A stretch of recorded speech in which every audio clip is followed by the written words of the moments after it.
Badak bercula satu adalah satu di antara 5 jenis badak yang ada di dunia. Bersama dengan badak Sumatera, satwa yang juga dikenal dengan sebutan badak Jawa ini menjadi spesies menarik di Indonesia. Sesuai dengan namanya, ciri satwa ini mempunyai satu kula yang berada di atas hidungnya. Nama latin badak bercula satu adalah Rhinoceros sondaicus yang mempunyai arti merujuk pada ciri fisik satwa ini. Kata rhino artinya hidung, dan ceros artinya tanduk, sehingga rhinoceros berarti hidung bertanduk. Sementara kata sondaicus berarti Sunda sebagai tempat hidup satwa ini. Ada 3 subspesies Rhinoceros sondaicus atau badak Jawa yang hidup di dunia. Akan tetapi dari ketiga subspesies hanya satu yang masih bertahan, sedangkan 2 diantaranya telah dinyatakan punah. Berikut ini adalah 3 subspesies dari badak bercula satu, yaitu 1. Badak Jawa Indonesia atau Rhinoceros sondaicus. Sondaicus merupakan subspesies yang hidup di daratan Pulau Jawa dan Pulau Sumatera. Jenis inilah yang masih hidup sampai sekarang meski jumlahnya tinggal beberapa ekor saja dan menjadi satu-satunya populasi yang bertahan.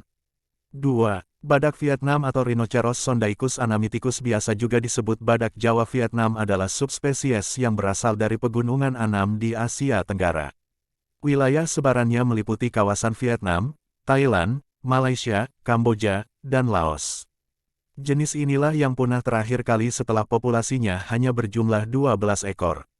3. Badak Jawa India atau Rhinoceros sondaicus inermis yang juga disebut Rhinoceros unicornis adalah subspesies yang dulunya hidup di sepanjang Benggala hingga Myanmar. Jenis badak dengan kula berukuran kecil ini juga telah punah sejak awal tahun 1900-an. Menurut Daryan selaku staf ahli Rhino Protecting Unit di Balai Taman Nasional Ujung Kulon, pada tahun 1937 badak bercula satu atau badak Jawa pernah ditemukan hidup di kawasan Tasikmalaya. Akan tetapi sekarang satu-satunya kawasan yang dihuni oleh spesies ini hanyalah di kawasan Taman Nasional Ujung Kulon, Banten.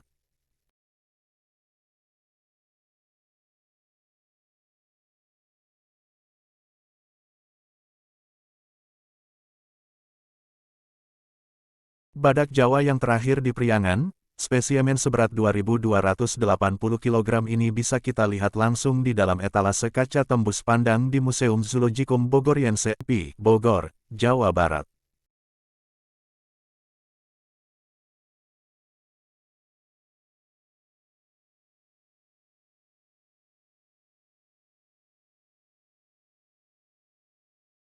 Secari kertas ukuran 4 berbingkai kaca, tepat di depan kakinya, memberi penjelasan singkat sekelumit satwa berkulit tebal tersebut.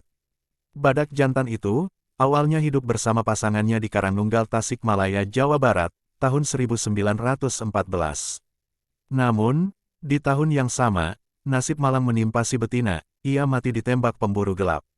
Khawatir badak jantan ini akan mengalami nasib yang sama maka diputuskan memburunya, untuk koleksi museum itu. Demi kepentingan ilmu pengetahuan tentunya. Pertimbangan lainnya adalah, agar badak jantan ini tidak jatuh ke tangan pemburu sebagaimana kekasihnya. Di sisi lain, kondisi sang badak pun makin mengkhawatirkan, karena sudah tua dan tidak dapat lagi bergabung dengan badak lainnya di Ujung Kulon, daerah perlindungan yang saat itu masih berstatus cagar alam.